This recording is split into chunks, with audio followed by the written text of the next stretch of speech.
जुंगशाई मां असांजे निमाइंदे आशिक रसूल जोखियो जी रिपोर्ट मुताबिक़ यूनियन काउंसिल जे मुख़्तलिफ़ ॻोठनि जे रहवासियुनि हुकूमत ऐं लाॻापियल अख़्तियारनि खां मुतालबो कयो आहे त ॻोठ मालमाड़ी में क़ाइमु सरकारी डिस्पेंसरी खे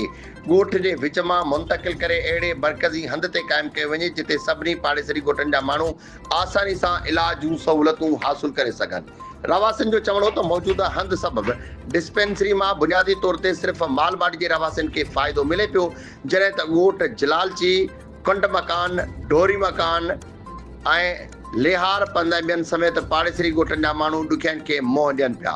ॻोठाणनि तजवीज़ ॾिनी त डिस्पेंसरी खे गुल मोहम्मद स्कूल जे भरिसां या के अहिड़े मरकज़ी हंध ते मुंतक़िल कयो वञे जिते ॻोठनि जे माण्हुनि खे बराबरि सहूलियत मिली सघे। ॻोठाणनि हुकूमत सिहत खाते ज़िले इंतिज़ामिया खे अपील कई आहे सन मसइले खे फौरी तौर ते ध्यानु ॾेई डिस्पेंसरी खे अहिड़े हंध मुंतक़िल कयो वञे जितां इलाइक़े वासी फ़ाइदो हासिल करे सघनि।